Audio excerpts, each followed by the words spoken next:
प्यारे बच्चों, online physics class में आपका एक बार फिर से स्वागत है। कल अपना चैप्टर नंबर 3 का एक महत्वपूर्ण टॉपिक चल रहा था जिसका नाम अपने पास था विद्युत स्थितिज ऊर्जा। विद्युत स्थितिज ऊर्जा आप लोगों को कल बड़े ही विस्तार से हम लोगों ने चर्चा की थी पूरे एक वीडियो लेक्चर में कि बेटा ऊर्जा शब्द कहीं भी आ जाए उसका सीधा सीधा तात्पर्य आपके दिमाग में क्या जाना चाहिए? कार्य।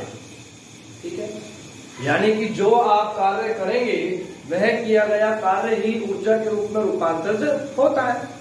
क्लियर है ना? तो विद्युत स्थितिज ऊर्जा की परिभाषा मैंने आपको क्या बताई थी? दो या दो से अधिक आवेशों को एक दूसरे के निकट लाने या एक दूसरे से दूर ले जाने में विद्युत क्षेत्र के विरुद्ध किया गया कार्य उस निकाय में ऊर्जा के रूप में संचित हो जाता है, जिसे हम कह रहे थे निकाय की विद्युत स्थितिज ऊर्जा। और बेटा इसमें आपको केवल और केवल एक छोटी सी बात का ध्यान रखना है कि हमें ज्ञात करना है कार्य।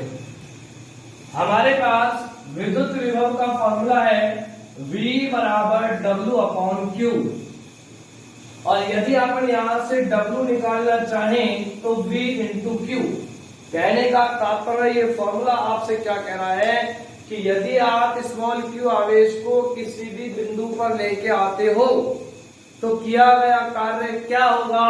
उस बिंदु पर विभव मल्टीप्लाई बाय वह आवेश। कहने का मतलब क्या हुआ कि किसी भी आवेश को जब आप किसी बिंदु पर लेके आओगे तो सबसे पहले उस बिंदु पर आपको विद्युत विभव निकाल लेना है, जैसे कल हमने किया था। कल हम लोगों ने दो बिंदु आवेशों के कारण और तीन बिंदु आवेशों के निकाय की विद्युत स्थितिज ऊर्जा फाइंड आउट की थी। कल अपन ने अगर निकाय में दो आवेश है तो स्थितिज ऊर्जा, अगर एक है तो जीरो, क्योंकि एक आवेश को लाओगे पहले से वहां पे कोई आवेश नहीं है, कोई आकर्षण कोई प्रतिकर्षण बल नहीं, किया गया कार्य शून्य, या संक्षेप में कहें तो विद्युत क्षेत्र अनुपस्थित रहेगा। एक आवेश को लेके आओगे कोई बल नहीं लगेगा, कार्य भी क्या होगा? जीरो। तो कल हमने पढ़ा था दो आवेशों के निकाय की विद्युत स्थितिज ऊर्जा और तीन आवेशों की।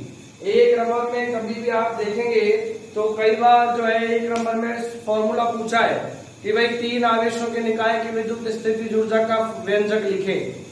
तो अपने पास क्या आया था? दो आवेश निकाय की विद्युत स्थितिज ऊर्जा क्या आई थी? U बराबर K/Q1 Q2/R12। ये लीजिए बेटा, व्यंजक याद रखना रहेगा अपन को। और तीन आवेशों के निकाय की, तीन आवेशों के निकाय की विद्युत स्थितिज ऊर्जा क्या आया था अपने पास? U बराबर K/Q1 Q2/R12 plus K/Q1 Q3/R13 plus Q2 Q3/R23। ये अपने पास आई थी अगर निकाय में तीन आवेश है। याद रखने के लिए सभी का एक एक कंबाइन बना दो, युग्म बना दो, 1 2 1 3 2 3। क्लियर है कि नहीं? अब हम एक न्यूमेरिकल सॉल्व कर रहे हैं जो अपनी बुक में एग्जाम्पल के रूप में दिया है, और फिर उसी से अपन कर देंगे n आवेशों के निकाय की। सपोज कीजिए अगर आपसे परीक्षा में पूछा है कि n आवेशों के निकाय की विद्युत स्थितिज ऊर्जा क्या होगी, तो सबसे पहले अपन चार आवेशों के निकाय की ज्ञात कर लेते हैं और उसके बाद वो चार को डैश डैश करके आप लोग जो है n आवेशों के निकाय की विद्युत स्थितिज ऊर्जा ज्ञात कर सकते हैं। उदाहरण दिया हुआ है बेटा बुक में, ठीक है? देखते हैं तो कैसे होगा। प्रश्न कह रहा है कि निकाय में कितने आवेश हैं? चार आवेश। तो अपन क्या मान रहे हैं कि ये आवेश एक वर्ग मानो वर्ग मान लो, आयत मानो आयत मान लो, दूरी तो चल बाद में रख लेंगे। इसको अपन नाम दे देते हैं ए बी सी और डी। क्लियर? अब मूल बिंदु के सापेक्ष, सब बच्चे ध्यान से देखेंगे, मूल बिंदु के सापेक्ष इस ए बिंदु का स्थिति सदिश मान लेते हैं r1 वेक्टर, मूल बिंदु के सापेक्ष। बी बिंदु का स्थिति सदिश मान लेते हैं r2 वेक्टर, क्योंकि अपन को दूरी भी चाहिए होगी और न्यूमेरिकल में तो दूरी दी गई होगी। ध्यान से बहुत अच्छी तरह से। सी का स्थिति सदिश मान लेते हैं r3 वेक्टर, इसका मान लेते हैं r4 वेक्टर। क्लियर है बेटा? वही उसी पैटर्न से उसी तरीके से अपन इसको सॉल्व करने जा रहे हैं। सबसे पहले बिंदु आवेश स्मॉल q1 को अनंत से बिंदु A तक लाने में किया गया कार्य बता कितने प्रकार से कर सकता है। क्या यहाँ पर पहले से कोई विद्युत क्षेत्र है? नहीं। जब तो Q1 को लेके आएगा अनंत से तो ना कोई आकर्षण बल ना कोई प्रतिकर्षण बल, क्योंकि विद्युत क्षेत्र अनुपस्थित है। और यदि आप W बराबर V इंटू Q से करें, विद्युत क्षेत्र भी अनुपस्थित है और विद्युत विभव भी कितना है? 0 है। कहने का मतलब लाइन क्या होगी? यहां से देखिएगा, Q1 आवेश को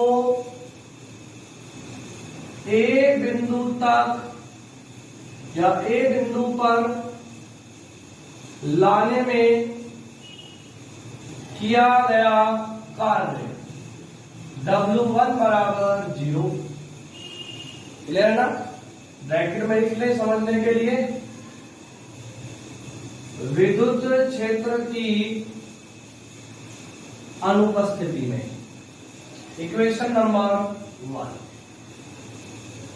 क्लियर? बिल्कुल वही पैटर्न है, चाहे भले ही अपने पास आवेश हो 3, चाहे भले ही अपने पास आवेश हो 4 और चाहे भले ही अपने पास आवेश कितने हो? n हो। क्लियर? अब अपन कह रहे हैं Q2 आवेश को मैं लेके आ रहा हूं बिंदु B पर। Q2 आवेश, बताइए निकाय में कितने आवेश रखा हुआ है? पहले से 1। कितने आवेशों के कारण बिंदु B पर विभव होगा? 1 पर। क्लियर है? तो अब आप क्या करोगे? Q2 आवेश को B बिंदु पर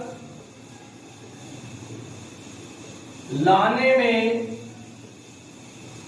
किया गया कार्य W2 बराबर क्या लिखोगे बेटा? Q1 आवेश के कारण विभव मल्टीप्लाई बाय आवेश Q2। Q1 के कारण कितना विभव होगा? बिंदु आवेश के कारण किसी बिंदु पर विभव का फॉर्मूला V बराबर KQ/R। W2 बराबर KQ1 अपॉन दूरी रे क्या मान रहा हूं? 2 की 1 से दूरी क्या मान लेते हैं? R12 और मल्टीप्लाई बाय Q2 क्या आ जाएगा? W2 बराबर KQ1 Q2 upon R12 equation number 2। किसी भी स्टेप में कोई भी समस्या आ रही है बेझिझक पूछ लें आपने, बिल्कुल स्टेप बाय स्टेप, चाहे बुक में कैसे ही रखा हो, ये अपने पास सबसे आसान मेथड है। क्लियर? अब आजा बेटा, Q3 आवेश को C बिंदु पर लाने में किया गया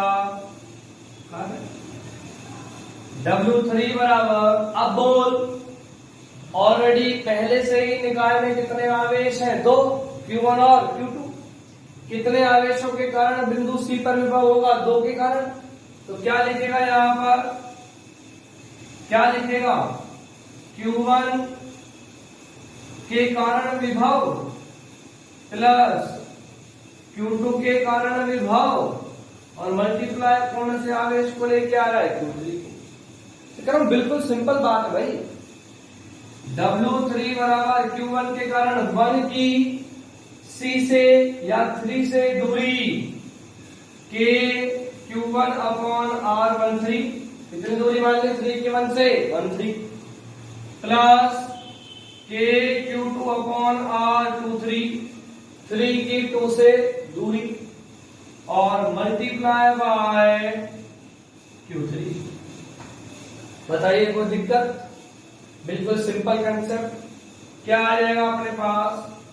के Q1 Q3 upon R13 plus के Q2 Q3 upon R23, equation number 3। ये अपने पास आ गया बेटा W3। अच्छी तरह से देख लो, क्लियर? अब अपन ये तो अपन कर ही चुके थे, कितने आवेशों का निकाय में? 3 में। अब 4 में आप सपोज कीजिए Q3 को तो यहां लिया है, Q4 को यहां ला रहा हूं। अब निकाय में कितने आवेश? 3। बिंदु डी पर कितने आवेशों के कारण विद्युत विभव होगा? 3 के कारण, Q1 के कारण भी, Q2 के कारण भी और Q3 के कारण भी। तो सेम टू सेम आपको ये काम करना है और सबको जोड़ देना। ये हो गया काम। क्या करेगा? देख बेटा ध्यान से,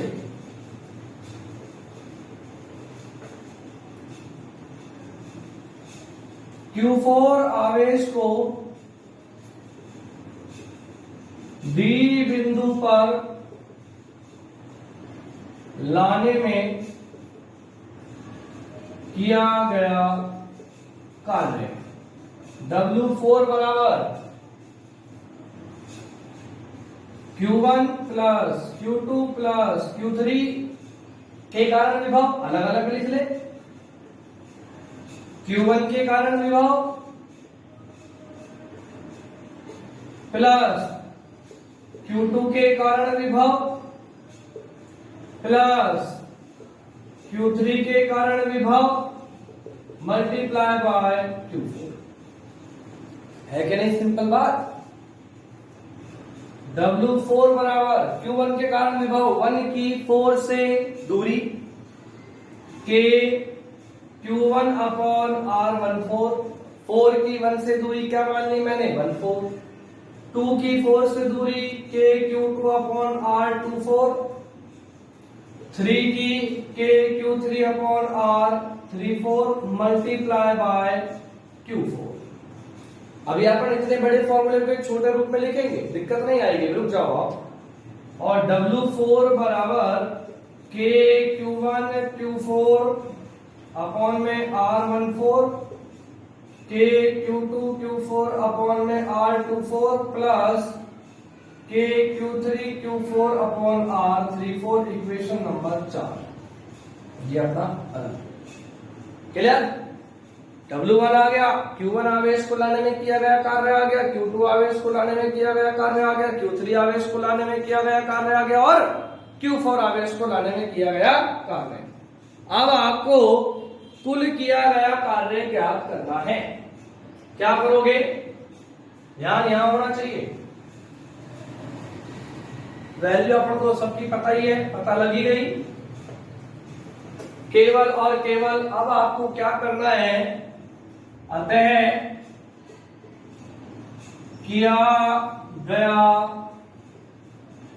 कुल कार्य W बराबर W1 plus W2 plus W3 plus W4। जोड़ दे बेटा सभी को।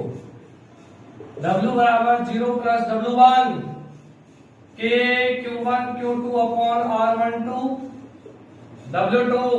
W1 0, W2 हो गया W3 के Q1 Q3 अपॉन R13 के Q2 Q3 अपॉन में R23। जोड़ दिया। और अब आप आ जाइए, इसको तो साफ करें अपन। W4 के Q1 Q4 upon R14 plus के Q2 Q4 upon R24 plus के Q3 Q4 अपॉन में R34। तो ये आ गया अपने पास 4 आवेश आवेशों के निकाय की विद्युत स्थितिज ऊर्जा। इसी प्रकार से यदि आपसे 5 आवेश के निकाय की पूछा जाए तो अब आप क्या ले आओगे, यहाँ पे 5वां आवेश और क्लियर। मतलब जैसे अपन ने 2 आवेशों के कारण किया है ना, बिल्कुल सेम टू सेम आपको करना है। क्लियर है बेटा। तो ये एक्सप्रेशन 1 नंबर में आपसे कई बार पूछा गया है। बहुत ही सिंपल एक न्यूमेरिकल था जिसको अपन ने सॉल्व कर दिया। अब अगर मान लो प्रश्न कह रहा है वर्ग है, तो वर्ग की तो सभी भुजाएं क्या होती हैं, बराबर, तो दूरी अपने आप मान रख देना। आयत है, वैल्यू दे रखी है न्यूमेरिकल में, इसको कर देना। तो ये था अपने पास 4 आवेशों के निकाय की विद्युत स्थितिज ऊर्जा, जो कि अपने पास बिल्कुल पैटर्न वही है जो अपन लोगों ने 2 आवेशों के निकाय की विद्युत स्थितिज ऊर्जा पढ़ी थी। केवल पूरा का पूरा पैटर्न अपने पास वही है, बस उसको थोड़ा सा आगे लेके जाना है। 1 आवेश के कारण, 2 आवेश के कारण, 3 आवेश के कारण और 4 आवेश के कारण। क्लियर। अगला छोटा सा एक टॉपिक पढ़ते हैं, सब ध्यान देंगे। सम विद्युत क्षेत्र में विद्युत द्विध्रुव को घुमाने में किया गया कार्य, घुमाने में किया गया कार्य इंपॉर्टेंट है ये भी। सम विद्युत क्षेत्र में विद्युत द्विध्रुव को घुमाने में किया गया कार्य अपन लोगों को याद करना है। सबसे पहले अच्छी तरह समझे इस टॉपिक को। सम विद्युत क्षेत्र को हम लोग समांतर रेखाओं के द्वारा प्रदर्शित करते हैं। बहुत ही सिंपल कंसेप्ट है बेटा। सम विद्युत क्षेत्र अपन ने मान लिया वेक्टर ई है। आप लोगों ने चैप्टर नंबर 1 में सम विद्युत क्षेत्र में विद्युत द्विध्रुव पर लगने वाला बल तथा बलाघूर्ण, बलाघूर्ण का बराबर क्या आया था, पीई साइन थीटा आया था ना। और इसकी डायरेक्शन कोणीय विस्थापन के विपरीत दिशा में। पहले चैप्टर में पढ़ा है आप लोगों ने, मैं दोबारा पढ़ा देता हूं कि ये अपने पास एक विद्युत द्विध्रुव है ए बी। ए पर माइनस क्यू आवेश, बी पर प्लस क्यू आवेश, मिड पॉइंट 0 और इसकी डिस्टेंस आपने ले ली 2d। आप चाहे तो डी ले सकते हो, हमें कोई मतलब नहीं है। क्लियर है। और यह विद्युत द्विध्रुव विद्युत क्षेत्र से कितना एंगल बना रहा है, थीटा। आपको पता है कि विद्युत क्षेत्र में विद्युत द्विध्रुव पर एक बलाघूर्ण कार्य करता है, और वह बलाघूर्ण, बहुत महत्वपूर्ण बात है, ध्यान दीजिएगा, वह बलाघूर्ण विद्युत द्विध्रुव को घुमाकर विद्युत क्षेत्र की समांतर लाने का प्रयास करता है। ये चैप्टर नंबर 1 में आपने पढ़ा है और टॉपिक का नाम था सम विद्युत क्षेत्र में विद्युत द्विध्रुव पर लगने वाला बल तथा बलाघूर्ण। तो ये विद्युत द्विध्रुव ऐसे घूम के और विद्युत क्षेत्र के समांतर आता है, विद्युत क्षेत्र लाता है, क्योंकि उस पर बलाघूर्ण लगता है। अब यदि बेटा उस बलाघूर्ण के विरुद्ध मैं इस विद्युत द्विध्रुव को इस प्रकार से घुमाऊं, ऐसे आ जाएगा ना, ऐसे घुमाऊं, तो मुझे विद्युत क्षेत्र के विरुद्ध क्या करना पड़ेगा, कार्य करना पड़ेगा। और वह किया गया कार्य अपन को याद करना है। कार्य बराबर बल गुणा विस्थापन। अगर रोटेशनल मूवमेंट है, सर्कुलर मूवमेंट है, तो बल की जगह आ जाएगा बलाघूर्ण और विस्थापन की जगह आ जाएगा कोणीय विस्थापन। क्लियर। तो देखिएगा किस प्रकार से अपन इसको हल करते हैं। सम विद्युत क्षेत्र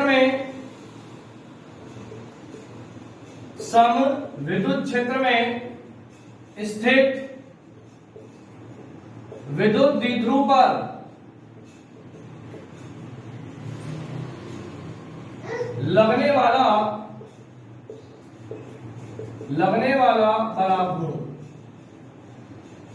टॉ बराबर PE sine theta, equation number 1। Clear.